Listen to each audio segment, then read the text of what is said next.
मैं हूं रहमान अजहर और अपना पसंदीदा शो देखने के लिए हमारा चैनल सब्सक्राइब करें और मजीद मालूमात के लिए बेल आइकॉन पर क्लिक करें।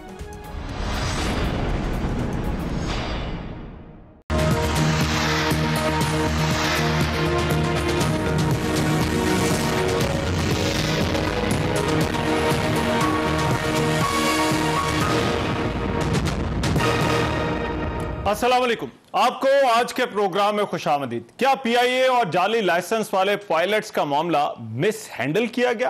पाकिस्तान इंटरनेशनल एयरलाइन एक कौमी इदारा है और इसकी साख पाकिस्तान की साख है।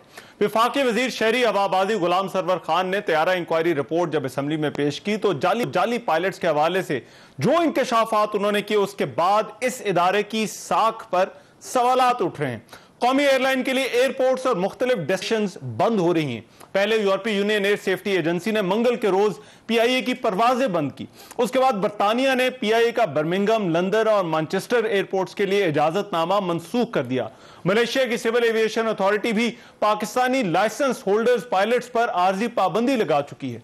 मुख्तलिफ एयरलाइंस जिनमें अमारात और वियतनाम एयरलाइन शामिल हैं, उन्होंने खतूत लिखकर इस मामले पर वजाहत मांगी है। गुज़िश्ता रोज काबीना में भी इस मामले की हैंडलिंग जेर बहस रही। ज़राए के मुताबिक वज़रा ने इस मामले को जिस तरह से हैंडल किया गया उस पर तहफ़्फ़ुज़ात का इज़हार किया। अपोजिशन का भी यही इल्ज़ाम है कि इस मामले की मिस हैंडलिंग से मुल्क की बदनामी हुई। साथ ही वो पीआईए के असासे बेचने की कोशिश करने के इल्ज़ाम भी हुकूमत पर लगा रही है। आप देखें सिविल एविएशन का मसला कैसे हैंडल किया है कि पूरी दुनिया में पाकिस्तान की जग हंसाई कर दी है। इन्होंने पाकिस्तान के हर इदारे के ऊपर सवाल खड़ा कर दिया है बैनुल-अक़वामी बरादरी के सामने। कभी ये कहता है कि पाकिस्तान के बोगस पायलट हैं, कभी ये कहता है पाकिस्तान के सारे लीडर चोर हैं। तो फिर पाकिस्तान पे कौन एतबार करेगा? तो आपने पायलट्स का कहकर आपके हो सकता है आइंदा कुछ दिनों के अंदर आपके लैंडिंग राइट्स ही कोई मुमालिक खत्म कर दे। आपको इतनी होश नहीं है कि आप क्या कह रहे हैं। ये दरअसल पीआईए को बेचना नहीं चाहते, खरीदना चाहते हैं। ये रूजवेल्ट होटल और ये स्क्राइब होटल जो है उनको खरीदना चाहते हैं। ये पूरी एविएशन इंडस्ट्री का मसला है। ये 262 नौजवानों के क्वालिफाइड पायलट जो हैं उनके रोजगार का मसला है, जो पूरी दुनिया में जहाज उड़ा रहे हैं, और पाकिस्तान की इज्जत का मसला है। इस किस्म का इल्जाम हमारा पायलट्स पे, हमारा अपने पाकिस्तान में जो एक सबूत के बगैर डालना 6 महीने में उनको जिस तरीके से वो दुनिया में बैन हो रही है, इस किस्म का नुकसान तारीख में किसी ने नहीं पहुंचाया है पीआईए को। वो पीआईए के असासे बेचना चाहते हैं। जो रोज़वेल्ट होटल है पीआईए का न्यूयॉर्क में, जो मुनाफा बनाता है, जो प्रॉफिटेबल प्रॉपर्टी है, उसको कम कीमत में बेच के उनका किसी फ्रंटमैन को दिलवाना चाहते हैं। आज वफाकी काबीना की कमेटी ने तो रोज़वेल्ट होटल की निजकारी ना करने का फैसला किया है। अब हुकूमत इस सारे मामले के हवाले से ये कह रही है कि अगर ये सब कुछ ना किया जाता तो और क्या किया जाता। सोचे, मैं कहते पीआई की रिपोर्ट दबा दो। यानी आप अगर फेक नहीं ये पब्लिश करते हैं कि ये लोगों के फेक लाइसेंसेस है, यानी लोगों की जानों खतरे में। अगर कोई आपको पता हो रिपोर्ट में कि कोई फेक लाइसेंस है और आप ना करें, कोई क्रैश हो जाए, तो खून तो मेरे हाथों पे है, हम सारी कौम के ऊपर है। वफाकी वज़रा ने आज इस मामले की हैंडलिंग पर एक प्रेस कॉन्फ्रेंस भी की। वफाकी वजीर अली जैदी ने यकीन दिलाया कि जल्द ही पीआईए दुनिया की बेहतरीन एयरलाइन और सिविल एविएशन टॉप इदारा होगा। बहुत जल्द ये इंशाअल्लाह, ये आपसे हमारा वादा है और गारंटी है कि बहुत जल्द, मैं ज्यादा लंबा वक्त भी नहीं कह रहा कि कुछ साल लग जाएंगे, चंद महीनों में, चंद कम महीनों की बात कर रहा हूं, सिविल एविएशन अथॉरिटी पाकिस्तान की इंशाअल्लाह सेफ्टी वाइज दुनिया की टॉप अथॉरिटीज में आ जाएगी। और इंशाअल्लाह पीआईए भी it will become one of the top most, मैं अंग्रेजी में कहना चाह रहा हूं, it is on its way to become one of the top most airlines of the region. क्या हुकूमत ने इस मामले में जिम्मेदारी का सबूत दिया या इस मामले को मिस हैंडल किया गया? क्या ये जो इदारा है वो इस बहरान से निकल सकेगा या नहीं, इस पर आज के प्रोग्राम में बात होगी। साथ ही साथ दो और बड़ी अहम खबरें। एक तो मुस्लिम लीग नून और पीपल्स पार्टी के पंजाब के अरकान असम्बली ने वजीर आला उस्मान बुज़दार से मुलाकात की और हुकूमत ने PTDC के कई मुलाजमीन को फारिग करने का फैसला किया। उस पर भी आज के प्रोग्राम में बात होगी। वेरी क्विकली मेरे साथ एक बड़ा एस्टीन पैनल मौजूद होगा। फरूख हबीब साहब पाकिस्तान तहरीक इंसाफ से हमें ज्वाइन कर रहे हैं, नबील गबोल साहब पाकिस्तान पीपल्स पार्टी से हमारे साथ मौजूद होंगे और डॉक्टर तारिक फजल चौधरी साहब मुस्लिम लीग नून से हमें ज्वाइन करेंगे। अपने पैनल की इजाजत से मैं पहले बात करना चाहता हूं जुल्फी बुखारी साहब से, जो कि मुआविन खुसूसी हैं वजीर आजम के बराए ओवरसीज पाकिस्तानी और साथ ही साथ जो पाकिस्तान टूरिज्म कोऑर्डिनेशन बोर्ड है उसके चेयरमैन भी हैं। तो इनसे जरा आज जो PTDC ने फैसला किया है उस हवाले से भी बात हो जाए। जुल्फी बुखारी साहब, बहुत शुक्रिया आपने हमारे लिए वक्त निकाला। ये बताइएगा, वजीर आजम सयाहत को फरोग देना चाहते हैं, आप लोगों ने नौकरियां पैदा करनी थी, मगर आज हमने देखा कि PTDC के जो ऑपरेशंस हैं उनको बंद किया जा रहा है और लोगों को नौकरियों से निकाला जा रहा है। ये फैसला आपको क्यों करना पड़ा? देखें, पहली बात तो ये कि टूरिज्म, आप बिल्कुल सही कह रहे हैं, प्राइम मिनिस्टर साहब का सबसे बड़ा मंसूबा है इंशाल्लाह। और ये जो कदम हमने जो आज उठाया है, कुछ 160 ऑड लोगों को हमने नौकरियों की टर्मिनेट इसलिए की क्योंकि ये हम 2019 से ये बात ये हमने अप्रूवल इसकी ली हुई थी और आज इम्प्लीमेंट हमने की। बात यह है कि देखें, मुझे पता है कि इसमें ऑपोजिशन को बड़ा मजा आएगा शोर मचाने का, लेकिन बड़ा जरूरी है कि हम हकाइक भी समझें। हकाइक ये हैं कि 650 करोड़ का लॉस हो रहा था हुआ था PTDC को अब तक। उसके कुछ 350 करोड़ मतलब 350 करोड़ सिर्फ उनके मोटेल्स को नुकसान हो रहा था। मुझे 25 to 30 मिलियन हर साल हमें नुकसान हो रहे थे मोटेल्स के। उसके अलावा 44 मिलियन के अलग लॉसेस थे सिर्फ जो हमारी लिमिटेड कंपनी की है। तो PTDC मुकम्मल तौर पे एक फेल्ड लॉस मेकिंग ऑर्गेनाइजेशन है पिछले कई 10 सालों से भी ज्यादा। 2011 से 2013 पे उनने कुछ 709 ऐसी पॉलिटिकल भर्तियां की हुई थी। PPP ने तबाह करके रख दिया था इदारे को। PTDC खुद प्राइवेट सेक्टर के साथ कंपीट करने की कोशिश कर रही थी। गेस्ट हाउसेस की हालत आप मुझसे बेहतर जानते होंगे, जो लोग PTDC के गेस्ट हाउसेस में गए हैं उनकी हालत भी उन्होंने देखी हुई है। तो मुझे ये बताएं कि शोर टोपी ड्रामा के बावजूद आप मुझे बताएं कि आप क्या देखना चाहते हैं PTDC में? एक रिफॉर्म्ड स्लीक लीन ऑर्गेनाइजेशन। PTDC को मैं सर आपको बता दूं, आपके शो पे हमने हरगिज बंद नहीं किया जो ये प्रोपेगेंडा चल रहा है। हम इसको रीस्ट्रक्चर रीवैम्प कर रहे हैं। हम इसमें कुछ 70 ऐसे लोग लेके आ रहे हैं इंशाल्लाह, आहिस्ता आहिस्ता, पहले 20 फिर शायद 20 और फिर देखते हैं पैंडेमिक किस तरफ जा रहा है। लीन हायरिंग कर रहे हैं उन लोगों की जो टूरिज्म के साथ एफिलिएटेड हो, जिनको एक्सपीरियंस हो। PTDC का काम है कि एक रेगुलेटरी पॉलिसी मेकिंग अथॉरिटी हो। होटल्स चलाने की कोशिश ना करें।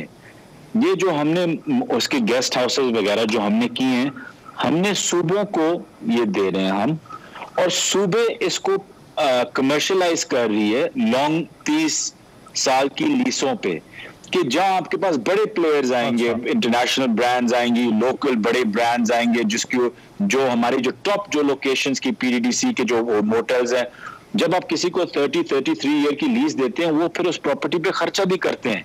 आपको 50 और कमरे बना देंगे, एक शानदार किस्म के आपको गेस्ट हाउसेस बना देंगे और वही रन करेंगे। ये और PTDC को सिर्फ के पैसे लेंगे। ठीक है, मगर ये जुल्फी बुखारी साहब PIA के हवाले से भी आपको मसाइल आ रहे हैं। आप यहां पर इंटरनेशनल एयरलाइंस को लाना चाहते थे, रूट खोलना चाहते थे, मगर हमने देखा कि PIA की डेस्टिनेशंस बंद हो गई और आप क्योंकि ओवरसीज के भी मुआविन खुसूसी हैं, तो ये ओवरसीज पाकिस्तानियों के लिए भी बड़ा मसला है। देखिए, डेस्टिनेशंस हमारी कौन सी बंद हुई हैं? मेनली यूरोप की। ओवरसीज पाकिस्तानीज का लोड जितना यूरोप में और इंग्लैंड में अभी था, अभी UK भी उसके साथ, क्योंकि अभी तक UK यूरोप के साथ एफिलिएटेड है, तो हमें जरूर इसमें कोई शक नहीं है कि कोई हमें नुकसान होगा कि हम वहां से लोग नहीं लेके आ सकते। अच्छा। लेकिन यूरोप में तो वैसे ही हमारा जाना ट्रैवल, सवाई यूके के हमारा ट्रैवल बंद था, क्योंकि वो अभी इन्होंने एयर टनल्स बनाए हुए थे और उसमें से कुछ आई थिंक कोई 14 मुल्क को इजाजत थी, जिसमें अमेरिका भी नहीं है, पाकिस्तान भी नहीं है और कैसे ऐसे मुल्क नहीं है। तो जाने के लिए इतना कोई नुकसानदेह नहीं है, आने के लिए है। लेकिन आने के लिए अल्हम्दुलिल्लाह हमारी ट्रैफिक काफी कम हो गई थी। अब उनने हमें 6 महीने की एक सस्पेंशन दी हुई है। मेरा पूरा यकीन है इंशाल्लाह एविएशन मिनिस्ट्री इसको 2-3 महीने में हल कर लेगी। हम भी उनसे बात कर रहे हैं। कल मेरे वो फॉरेन मिनिस्टर साहब की भी यूरोपियन यूनियन से बात हुई थी। कल मेरी सीईओ कतर एयरवेज से भी बात हुई थी, एमिरेट्स से भी बात हो रही है। तो हम फिर से उसको ठीक कर रहे हैं। लेकिन क्योंकि एक क्रैश हुआ है, उसके बाद ये फाइंडिंग्स आई हैं ये 262 पायलट्स की, तो उसकी वजह से यूरोपियन यूनियन जाहिर बात है थोड़ा सा घबरा गई और उन्होंने ये हम पे एक सैंक्शन 6 महीनों की डाल दी। लेकिन जो 6 महीने की डेट है ये लॉन्ग स्टॉप डेट है। इसके बीच में जब हम उनको तसल्ली देंगे कि हर पायलट की फोरेंसिक रिपोर्ट निकाली जा रही है और उस पर एक्शन लिया जा रहा है, उसके बाद आप देखेंगे कि उनको बहुत जल्द तसल्ली आ जाएगी इस चीज। अच्छा, एक और मामला जिसके साथ आपको जोड़ा जाता है वो रोजवेल्ट होटल का मामला है। और आज तो काबीना ने फैसला किया, जो कमेटी थी, कि निजकारी नहीं करनी। लेकिन आपका कहीं आगे जाकर ये रोजवेल्ट होटल को बेचने का कोई भी मंसूबा है? हम रोजवेल्ट होटल नहीं बेच रहे। प्लीज, ये एक ऑपोजिशन का जो एक प्रोपेगेंडा है, मैं उसको बल्कि प्रोपेगेंडा भी नहीं कहता, मैं कहता हूं कि एक ऑपोजिशन की एक डिफॉल्ट सेटिंग होती है कि वो हर चीज अपनी लेंस से, अपनी आंख से देखते हैं। जब वो अपनी आंख से देखते हैं तो वो करप्शन का सोचते हैं, फ्रॉड का सोचते हैं, फ्रंट मैन लगाने का सोचते हैं। उनकी सोच उससे बाहर कभी गई नहीं है ना। पीटीसी का हाल देख लें, पीआईए का हाल देख लें। रोजवेल्ट एक लॉस मेकिंग होटल है। होटल जब एक एयरलाइन होटल सर ओन करती है, सर आप मुझे बताएं कि आपको होटल पीआईए क्यों रखे? कि वो फायदा कमाए और वो प्रॉफिट पीआईए में जाए, पीआईए के जहाज और सर्विसेज बेहतर हो कि आपको आखिर में फायदा हो। यही बात है ना सर, या मैं कुछ गलत कह रहा हूं इसमें? यही बात होती है। अब अगर होटल आपको नुकसान में जा रहा है, उसके आगे कई ऐसी चीजें हैं जो न्यूयॉर्क के रूल और रेगुलेशंस हैं, एयर राइट्स हैं, वो आपको शायद हेरिटेज बिल्डिंग ना बना दें, उससे आपकी कीमत की प्राइस पर गिर जाती है अगर हेरिटेज डिक्लेयर किया जाए। ऐसी चीजें हैं। तो हमने ऑप्शंस देखने हैं, बेचने के नहीं, कि इसको हम कैसे फायदे में लेके आए, इसकी क्या यूसेज हम बना दें कि आप वो बेहतर करें कि आप प्रॉफिट कमा सकें और इस प्रॉफिट का फायदा पीआईए को हो, जुल्फी बुखारी को ना हो, इमरान खान साहब को ना हो, पीटीआई की गवर्नमेंट को ना हो, पाकिस्तान को, पाकिस्तान की एयरलाइन को हो। कोई होटल रखना और लॉसेस में डालना और उसमें क्योंकि आपके कोई शायद अपने कोई फायदे में कोई चीज हो और उस पर प्रोपेगेंडा बनाना के बेच रहे हैं, ये बिल्कुल गलत बात है। सर आपको भी पता है कि जब भी कोई एक एयरलाइन कोई सर्विसेज कोई एसेट्स लेती है, एसेट्स का मतलब है कि वो आपको कोई बेनिफिट दे, लाइबिलिटी ना बने। लेकिन जिस मोड़ पे रोजवेल्ट आज खड़ा हुआ है वो एक लाइबिलिटी है। उसको बेहतर करने के लिए एक प्रोसीजर, फाइनेंशियल एडवाइजर्स, प्राइवेटाइजेशन का ये मतलब नहीं है कि आप बेच रहे हैं। प्राइवेटाइजेशन एक बहुत ब्रॉड टर्म है। उसका मतलब है कि आप सारे ऑप्शंस देख रहे हैं मार्केट के, कि साथ वाली बिल्डिंग क्या कर रही है, उसके साथ वाली बिल्डिंग क्या कर रही है, वो कैसे मुनाफा कमा रही है, हम क्यों नुकसान कमा रहे हैं। बस इससे ज्यादा कोई बात नहीं है। लेकिन ये पूरा बनाना कि जुल्फी बुखारी फ्रंटमैन खुद खरीद रहे, खुदा के लिए ना तो हम कमेटी में है, कमेटी भी हमने वो बंद कर दी है, प्राइवेटाइजेशन को दे दिया, फाइनेंशियल एडवाइजर की एडवाइस दे दी है और देखते हैं कि क्या रिकमेंडेशंस आती हैं। जो भी रिकमेंडेशंस आएंगी वो दुनिया के सामने होंगी। ठीक है, राइट। मुझे लास्टली एक बहस, क्योंकि ये आपके बिल में होगी, डिस्कस होती रही टॉक शोज में भी, वजीर आजम की जब काबीना का जिक्र होता है, ये जरा सियासी सवाल है, कहा जाता है कि काबीना के अंदर जो है वो ग्रुपिंग है, एक इलेक्टेबल्स का ग्रुप है और दूसरा जो है वो नॉन इलेक्टेड लोगों का ग्रुप है और इनके आपस के झगड़े हैं, इख्तलाफात हैं। क्या काबीना के अंदर कोई ग्रुपिंग है? क्या ये नॉन इलेक्टेड और वर्सेस जो है वो इलेक्टेड लोगों का जो है वो कोई इशू है वजीर आजम की काबीना में? नहीं सर, ऐसी कोई बात नहीं है कि कोई ग्रुपिंग है या कोई नहीं है। इसमें कोई शक नहीं है कि जब एक नॉन इलेक्टेड एक SAPM या एडवाइजर्स कोई डिसीजन ले तो जाहिर बात है कि उनको शायद वो बैकलैश या वो एक्सप्लेनेशंस नहीं देते जितना एक इलेक्टेड बंदा देता है, और वो भी असेंबली में और अपने इलाके में और लोगों में। तो जाहिर बात है कि हमें नॉन इलेक्टेड को बेहतर एक काम करना चाहिए कि हम हर चीज बेहतर तरीके से उनको एक्सप्लेन भी करें, आवाम को भी एक्सप्लेन करें, और जहां जहां हमारी जरूरत पड़े हम खड़े हों और डिफेंड करें अपनी पोजीशंस।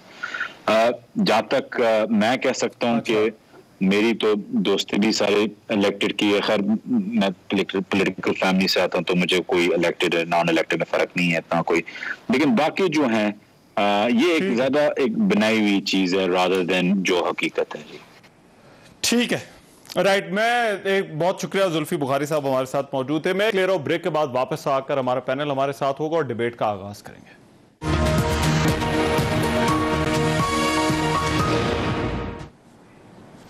ब्रेक के बाद प्रोग्राम में एक मरतबा फिर से खुशामदीद। क्या PIA का मामला हुकूमत ने मिस हैंडल किया? इस पर हमारी आज की डिबेट। वेरी क्विकली फरूख हबीब साहब पाकिस्तान तहरीक इंसाफ से हमारे साथ मौजूद हैं और डॉक्टर तारिक फजल चौधरी साहब मुस्लिम लीग नून से हमें ज्वाइन कर रहे हैं और नबील कबूल साहब भी हमारे साथ मौजूद होंगे। मैं जरा डॉक्टर तारिक फजल चौधरी साहब आपसे इस डिबेट का आगाज करना चाहता हूं। बड़ी तनकीद कर रही है, क्यों आपको लगता है कि ये बड़ा हसास मामला है, इसमें हुकूमत ने गैर जिम्मेदारी का सबूत दिया है? अब हुकूमत ये कहती है कि अगर हम ये ना करते तो हम और क्या करते, तो क्यों आपको लग रहा है कि ये हुकूमत ने इस मामले में गैर जिम्मेदारी दिखाई है?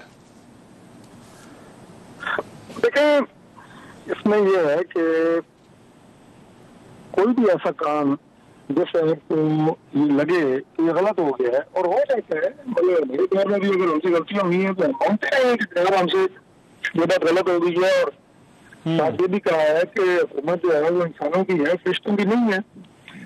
लेकिन मौजूदा हुकूमत का जो पूरा इम्तियाज है ये है कि ये एक आदमी गलती नहीं बल्कि ब्लंडर मारता है और उसके बाद एक होता है ना, एक सवाली करता है, पीछे उसके हमनवा होते हैं, वो एक तरह मिसरा देता है और उसके बाद हमनवा जो है वो उसमें पूरी गजल कह डालते हैं। तो एक अगर कोई मिनिस्टर या कोई इनका लीडर अगर गलती करता है तो पीछे सारे हमनवा बन जाते हैं। भाई आपने अगर एक मिनिस्टर ने एक स्टेटमेंट दी है, पहली बात तो ये है कि ये जरा क्लैरिटी हो जाए, मैं 2 जुमलों में अर्ज कर दूं कि अगर 40% जाली हैं या उनको गलत तरीके से भर्ती किया गया है तो मैं बरमला ये बात कहता हूं कि उन सबको फारिग करना चाहिए फौरी तौर पे। और जिन जिन लोगों ने गलत तरीके से भर्ती की है उनके खिलाफ FIA में पर्चे देने चाहिए, ये हमारा मौक़िफ़ है। लेकिन अगर ये बात आपको पता लगी है, आपने उनके खिलाफ कोई कार्रवाई नहीं की, कोई लिस्ट उनकी नहीं छापी और बैनुल-अक़वामी दुनिया के लिए आपने पार्लियामेंट के अंदर एक पैगाम दे दिया है जिसका नतीजा ये हुआ है कि PIA की फ्लाइट्स बैन हो रही हैं, यूरोप में बैन हो गई हैं और उसके अलावा पूरी दुनिया भर में मुख्तलिफ एयरलाइंस में जो हमारे पाकिस्तानी पायलट काम कर रहे थे उन्हें वहाँ पे बेइज्जती और शर्मिंदगी का सामना उठाना पड़ रहा है, कुछ को ग्राउंड कर दिया गया है। और यहाँ पे अभी मैं जुल्फी बुखारी साहब की थोड़ी सी बात मैंने सुनी, ये फरमा रहे थे कि वो तो जो रूट्स हैं वो प्रॉफिटेबल ही नहीं है, वहाँ पे इतनी ट्रैफिक ही नहीं थी। और ये फरूख हबीब साहब भी ज़ाहिर है बात करेंगे, वो भी इसको डिफेंड ही करेंगे कि नहीं वाकई यही बात है, तो जरूरत ही नहीं है वहाँ पे जहाज कराने की जरूरत ही नहीं है। वहाँ पे PTDC की उन्होंने बात की, उन्होंने कहा जनाब कि ये तो अदारा खसारे में है और अब इसको 30 साल के लिए लीज पे, और 30 का मतलब होता है कि 90 साल के लिए 3 टर्म की लीज होती है, दे दिया जाएगा और अल्लाह खैर सलाह PTDC भी फारिग हो जाएगा। वो भी कौन लोग होंगे, क्या करेंगे, तो किसके अजीज होंगे, किसके रिश्तेदार होंगे, बाद में पता चल जाएगा, आपको भी पता चल जाएगा, कौन सा पता चल जाएगा। तो मेरा मतलब है कौमी इदारों के साथ मजाक तो ना करें कि ये कि जो एसेट्स हैं उनके साथ बात हो रही है कि उन्हें जनाब औने पौने दोनों बेचने की कोशिश की जा रही है। ये तो खुद प्राइवेटाइज करने की कोशिश की जा रही है, लेकिन जब ये बिल्कुल एयरलाइन ग्राउंड हो जाएगी तो आप ही बैठ के टीवी प्रोग्राम करेंगे और ये कहेंगे जी जान छुड़ाओ। मगर मैं तो तारिक फजल चौधरी साहब, मसला यहाँ पर जो रूट्स का प्रॉब्लम तो नहीं है, ये तो नेशनल कैरियर का मसला है, ऐसे इदारे का मसला है। पर अगर आपकी इजाजत, कैरियर कौन सी रह गई है, क्या कैरी करती है ये? बिल्कुल पीटीआई की गवर्नमेंट ने इसको कैरियर छोड़ा है, इसको तो साइकिल का कैरियर बना दिया है। मुझे पैसेंजर तो नहीं कैरियर कर रही। नहीं सर, वो तो जाएगी, जहाज जाएगा तो फिर ही कोई होगा ना। जहाज को जब जाने की इजाजत ही नहीं मिलेगी तो फिर कैरियर तभी बनेगा। बट फरूख हबीब साहब, ये नया पाकिस्तान बनाने के लिए क्या पुराना पूरा गिराना जरूरी है? फिर ही जो है वो नया होगा। और यही इदारों की जब आप इस्लाहात की बात करते हैं तो क्या मतलब बिल्कुल खोल के रख देना इदारे को जो है वो एक वाइज सोल्यूशन है हुकूमत के लिए, या कोई दरमियान में भी कोई रास्ता हुकूमत कोई देख सकती थी जहां पर बेहतर तरीके से इस मामले को हैंडल किया जा सकता था? देखें, मैं समझता हूं कि सारे मामले के ऊपर जो है वो हमें एक रैशनल अप्रोच लेके चलना चाहिए। हम सिर्फ एक इंसिडेंट को कोट करके चाय की प्याली का तूफान ना खड़ा करें। हमें यह भी देखना चाहिए कि वो पीआईए जो बड़ी एयरलाइनों को जन्म देने वाली दुनिया की 6 बड़ी एयरलाइनें, जिसमें एमिरेट्स, इतिहाद और बहुत सारी एयरलाइनें शामिल हैं, उस एयरलाइन का हमने हशर नशर क्या किया है? मैं आपको सिर्फ ये कोट करना चाहता हूं कि 2018 के अंदर जब पीएमएलएन हुकूमत छोड़ के गई है ना, तो पीआईए का खसारा 450 अरब रुपया था और खाली आखिरी 1 साल का 18 अरब रुपया इनका ग्रॉस लॉस था। जब पीटीआई की गवर्नमेंट आगे टेक ओवर करती है तो उसके रेवेन्यूज के अंदर जो है वो 43% इजाफा होता है। ग्रॉस प्रॉफिट जनरेट करते हैं 1 साल के अंदर 2018 से 2019 के अंदर 9 अरब रुपए का।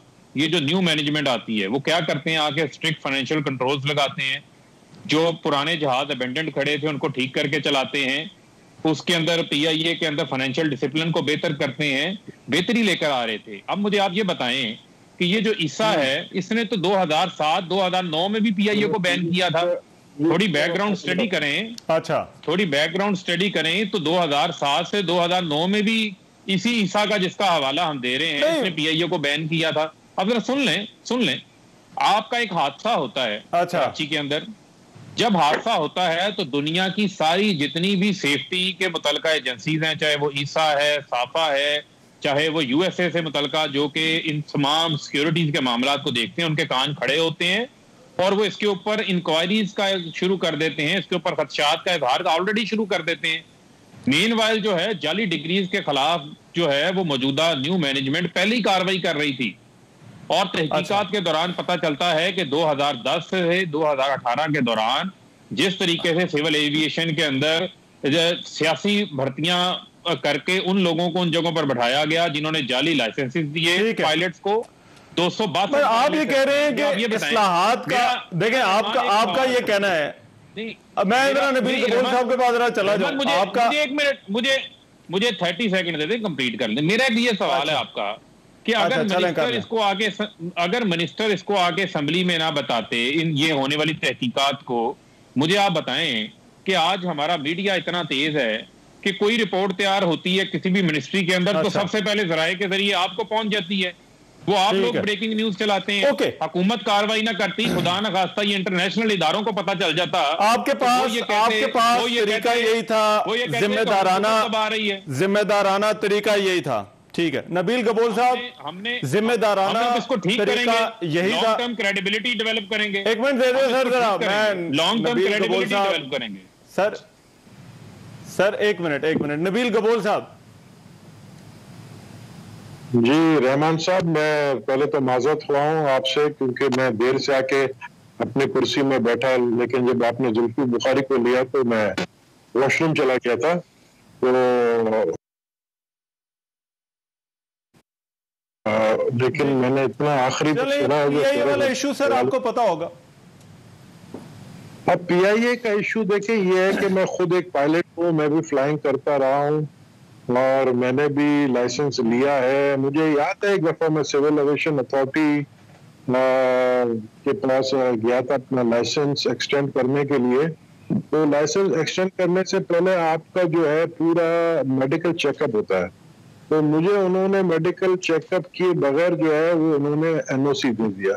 तो मैंने कहा यार आप मेरे पोस्ट का फायदा उठाकर मतलब मुझे ये फायदा ना दें, आप मेरा मेडिकल चेकअप इसलिए करें क्योंकि मैं खुद चाहता हूँ, देखना चाहता हूँ कि मेरे मेडिकली मैं फिट हूँ या नहीं हूँ।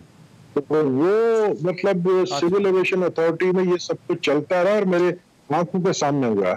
अब बात यह है कि अगर आपके पायलट डुबियस हैं, डुबियस का मतलब क्या होता है? तो इंग्लिश का एक लफ्ज है डुबियस, जो कि चौधरी सरवर जो मिनिस्टर है उसको नहीं पता था कि डुबियस का मतलब क्या है। उसका मतलब था मशकूक। मशकूक तो देखे ना, हम सब या मशकूक लोग ही बैठे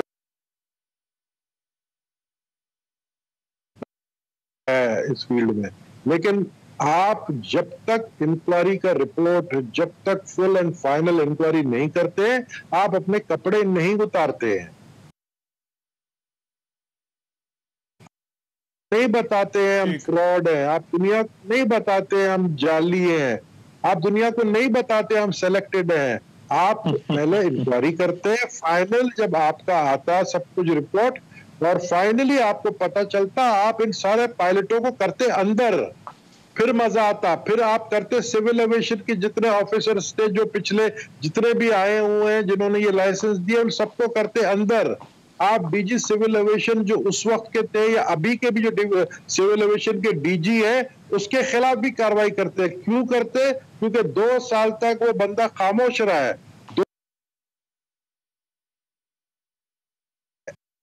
के पायलट जाली हैं। आपको तो पता ही नहीं था पहले कि आपके पीआई के पायलट जाली है, और आपने पूरी दुनिया में अपने मुल्क को बदनाम किया कि हम एक चोर कौम है। ये कौन सा मिनिस्टर करता है यार? पार्लियामेंट में खड़े होकर बच्चों की तरह तकरीरें करना, इमैच्योर एक्ट करना, अभी आप मुझे बताएं, पावर सेक्टर का मिनिस्टर आके कल बोला मेरे 5 पावर सेक्टर की कंपनीज है उनको आज जो है हटवाना पड़ा, उसकी जगह किसी और को जो है पावर का मिनिस्ट्री दी गई। तो भाई क्यों अपने कपड़े उतारते हो यार? क्यों कपड़े उतारते हो? तो वो मुझे जुल्फिकार मक्सी साहब का जो है एक याद आया। उन्होंने एक बात बड़ी अच्छी कही थी, we are nation of a corrupt people, we are nation of corrupt people. वो कौन कहता है? वो हम खुद कहते हैं आकर बैठकर, दुनिया को ये बावर कराते हैं कि we are nation of corrupt people. This is very wrong. आपको चाहिए कि पहले आप इंक्वायरी करें, उसके बाद एक्शन लें। अब ये तो बड़े दावे कर रहे हैं कि ये 2 चंद महीनों में जो है ये मामला हल हो जाएगा, ये पीआईए दोबारा से एयरलाइन वो बन जाएगी, एविएशन टॉप का इदारा बन जाएगा। क्या ये मुमकिन है? मैं जरा फारूक हबीब साहब, ये जो नबील गबोल साहब ने जो बातें की हैं कि क्या हमने को वक्त से बहुत ही पहले शॉट खेल दिया है? मैं इसका जवाब आपसे चाहूंगा। मैं एक ब्रेक ले रहा हूं, वापस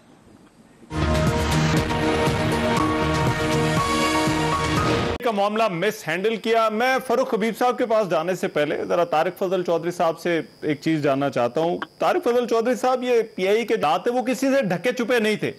10 साल में 11 जो है वो चेयरमैन आते हैं।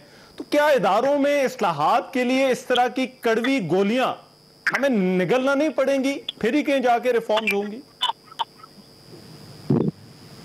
देखिए, अब इदारों में इस्लाहात के लिए कड़ी गोली जरूर निकलना है, इसमें कोई वो नहीं है, कोई एतराज नहीं है, लेकिन ये तो बुनियादी तौर पर अब इदारे को निकल रहे हैं, कड़ी गोली नहीं निकल रहे। अच्छा, ये तो अब इदारे को निकल रहे हैं ना।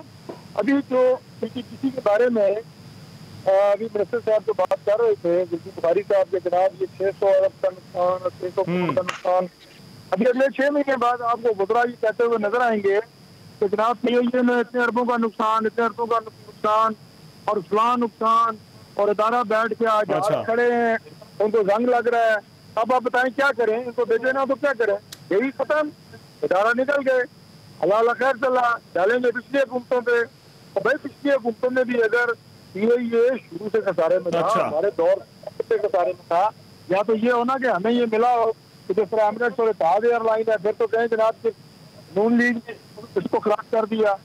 यानी उस वक्त भी इसमें खराबियां मौजूद थी, उससे पहले भी इसमें खराबियां मौजूद थी। हमारे दौर में एक भर्ती नहीं हुई सर। ये तो फिर मामला पीछे से पीछे जाएगा ना, वो आपसे पीछे वाले फिर कहेंगे हमें नहीं मिला, फिर तो बात 1948 तक ही चली जाएगी। सर मैं कर रहा हूँ कि आप पिछली हुकूमतों को सामने रख के इदारे की आपने तबाही छेड़ दी, आपने खड़े कर दिए, आपने पाबंदी पूरी दुनिया में लगवा दी, पूरी दुनिया में जंग हसाई का सबब आप बन रहे हैं, तो डिटाई के साथ इस अमल को दिफा कीजिए। अच्छा, ये जो बात जो आपने भी की डॉक्टर साहब, ये जो आपने भी बात की और नबील गबोल साहब ने भी बात की, मैं फरूख हबीब साहब, ये तस्दीक और तहकीक जो है पायलट्स के हवाले से, ये बाद में सर क्यों हो रही है? ये दोनों का यही एतराज था आपकी हैंडलिंग के ऊपर। देखें नहीं, ये बाद में नहीं हो रही, ये तमाम तर चीजें जो हैं वो इन तहकीकात के सामने आई हैं। आपको अंदाजा नहीं है कि इन तहकीकात के दौरान भी इंफॉर्मेशन को छुपाया गया उस माफिया की तरफ से जिस माफिया को ये परवान चढ़ा दिए हैं। अभी नबील गबोल साहब ये बता रहे थे कि ये खुद लाइसेंस लेने गए तो इनका मेडिकल टेस्ट नहीं उन्होंने किया कि क्या जो पायलट है वो हवाबाजी के लिए तैयार है, नहीं तैयार है। ऑब्वियसली ये अपना कोई जो है वो चार्टर के लिए, हवाबाजी के लिए इन्होंने अप्लाई किया होगा, लेकिन उसके जो भी रिक्वायरमेंट्स हैं वो तो पूरी करनी है। तो मैं समझता हूं कि माजी के अंदर ऐसे लोगों को अपॉइंट किया जाता रहा जिन लोगों ने उन तमाम तर जो रिक्वायरमेंट्स थी उनको नहीं पूरा किया जाता था, पैसे लेके उनको लाइसेंसेस जारी कर दिए जाते थे। अब अगर इस चीज को हम सामने लेकर आए हैं, इसको ठीक कर रहे हैं, रिफॉर्म्स करने की कोशिश कर रहे हैं, और वो पायलट जिन पायलट्स के खिलाफ पहले कार्रवाई हुई वो सिंध हाईकोर्ट गए, वहां से रिस्टोर होके आ गए ताकि हमें तनख्वाहें मिले, लेकिन उनको जहाज उड़ाने की इजाजत नहीं दी गई। और ये जिन पायलट्स के नाम आया गया है इनको भी ग्राउंड कर दिया गया, इनमें से भी कोई जहाज नहीं उड़ा रहा, और इनके खिलाफ बाकायदा तौर के ऊपर कार्रवाई का आगाज जो है वो हुकूमत ने कर दिया है। तो मैं समझता हूं कि अगर इन द लॉन्ग रन हम अपनी क्रेडिबिलिटी को बहाल कर लेते हैं, हम ये दिखा देते हैं दुनिया को कि हमने ऐसे तमाम लोगों को अलग कर दिया है, तो मैं समझता हूं कि हम लॉन्ग टर्म क्रेडिबिलिटी को अचीव करेंगे। और आपको ये बताऊं कि सबकी आज जो लोग पाल्पा में बैठे हुए हैं या सीबीआई यूनियंस में बैठे हुए हैं, किसका ताल्लुक जो है वो पीपल्स यूनियन के साथ है, किसी का ताल्लुक जो है वो एयर लीग के साथ है। एयर लीग को पीएमएन सरपरस्ती करती है, सुन लें ना, ये पीपल्स यूनिटी को ये सरपरस्ती करते हैं। आज तक इन्होंने इनके खिलाफ कार्रवाई नहीं होने दी। जो सेनेटर मुशाहिदुल्लाह खान साहब हैं वो पीआईए में पोर्टर भर्ती होने के साथ साथ सारे खानदान को पीआईए में भर्ती करवा दिया।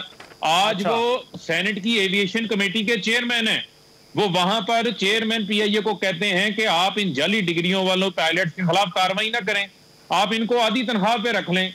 जब इस किस्म की अप्रोच होगी लीडरशिप की तो उस वक्त कैसे कार्रवाइयां होंगी, मुझे आप ये बताएं। मियां नवाज शरीफ साहब के दौर में इसको आपने बनाना है, सुन लें रहमान, मैं सुन लें, नंबर 1 बनाना है, नंबर 1 बनाना है। मैंने आपको आज तो दावा कर दिया, मैंने हमें ये ताना दिया गया कि हम रोजवेल्ट होटल को बेचने जा रहे हैं या हम पीआईए को ठेके पे चढ़ाने जा रहे हैं। शायद खाकान अब्बासी जो इनके वजीर आजम रह चुके हैं, जो वजीर पेट्रोलियम थे, उनकी अपनी कंपनी एयर ब्लू तरक्की कर रही है, मुल्क का नेशनल कैरियर तबाह हो रहा है। उस वक्त फजल चौधरी साहब असेंबली में खड़े होकर ये सवाल पूछते हैं। शुजात अजीम को जब लगाया गया, जब शुजात अजीम नवाज शरीफ के जो दोस्त हैं, सुन लें, जो शुजात अजीम नवाज शरीफ के जो दोस्त थे जिनको मुशीर हवाबाजी लगाया गया, पीआईए का बाद में सरबराह बनाया गया, उस वक्त ये सवाल पूछ लेते हैं उनसे। जब एक गोरा बाहर से लाके सीईओ बैठाया, वो पीआईए का एक जहाज ही बेच गया जर्मनी के अंदर, आज तक उस जहाज का कोई पता नहीं है। मैं पूछता हूं, मगर आपने पहले लाइसेंस वाली बात की, नबील गबोल साहब, रोजवेल्ट होटल ये लाइसेंस वाला मामला जो है, पीआईए का कर्जा उतारें, वो क्लिप चला देना, आपके पास पड़ा हुआ है। बट मैं नबील गबोल साहब, आपने सर लाइसेंस लिया तो उन्होंने सारे तकाजे उन्होंने जो है वो पूरे किए। मैं तो देखो, मैं यही तो बता रहा हूं कि जब मैं मिनिस्टर था तो मैं अपने, क्योंकि आपको पता ही है जो लाइसेंस होता है ना पायलट का, ये हर 6 महीने बाद आपको एक्सटेंड करवाना पड़ता है।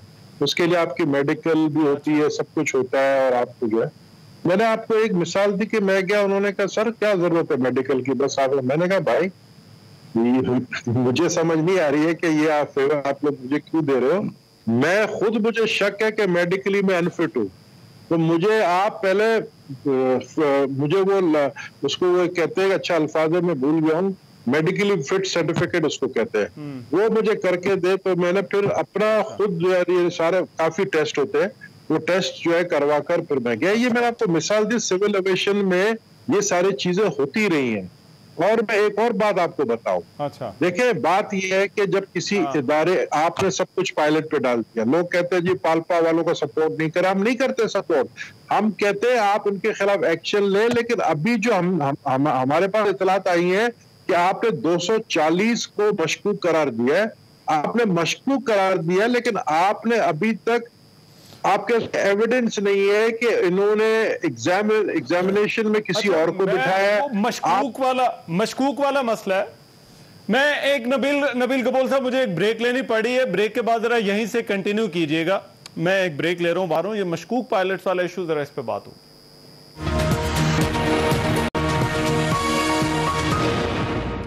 ब्रेक के बाद खुशामदीद। बहस को समेटना है नबील कबूल साहब, सवाल वही है जहां से बहस का आगाज हुआ। ये पीआईए आपको लगता है ये जो अभी जो डैमेज हुआ है इसकी रेपुटेशन को, इससे निकल आएगी? मैं समझता हूं कि अगर टोटली आप उसके इंतजामिया को तब्दील कर दें और ये प्रूफ कर लें कि जितने भी डब्ल्यूएस पायलट्स थे और उनके एविडेंस के साथ कौम के सामने पेश कर दे और उनको नौकरियों से भी बाहर निकाल दे, न सिर्फ नौकरियों से बाहर बल्कि उनके खिलाफ कानूनी भी कार्रवाई होनी चाहिए।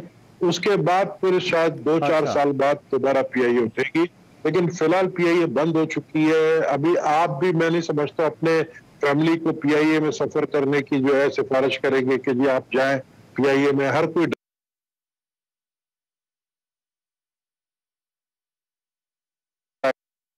जो नुकसान को देना था मिनिस्टर साहब ने वो नुकसान दे।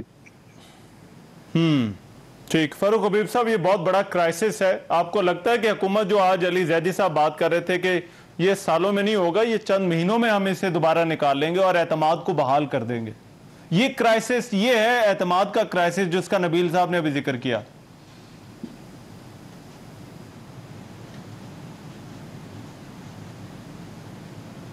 जी फारूक हबीब साहब, जब आप एक्शंस ले रहे हैं, मेजर्स ले रहे हैं, तो उससे जो है वो हालात बेहतर होंगे। को पहले भी जो है वो साख बहुत अच्छी थी, जिससे आप कह रहे हैं कि साख खराब हो गई है, बल्कि इन एक्शंस लेने से, सफाई से, इन अमल दरामद से, रिस्ट्रक्चरिंग से इसकी साख में बेहतरी आएगी। उसको अगर वक्त लगता है तो मैं समझता हूं कि वो वक्त लगाना चाहिए, ताकि हमेशा के लिए हम जो है वो एक लॉन्ग टर्म क्रेडिबिलिटी को अचीव करें। जो आए रोज के मसाइल हैं उससे हमारा जो है वो छुटकारा हासिल हो सके। ठीक है, बहुत शुक्रिया। फारूक हबीब साहब हमारे साथ मौजूद थे, तारिक फजल चौधरी साहब हमारे साथ मौजूद थे और नबील गबोल साहब भी हमें इस डिबेट में उन्होंने ज्वाइन किया। बहरहाल ये बड़ा मत के लिए एक चैलेंज होगा। अब हुकूमत तो ये कहती है कि ये काम हम जल्द ही कर लेंगे, कुछ महीनों में कर लेंगे, मगर ये बहुत सारे वादों की तरह ये भी करके दिखाना होगा, तभी जो है वो यकीन आएगा। इस प्रोग्राम से इतना, इजाजत दीजिए, अल्लाह ने के बाद।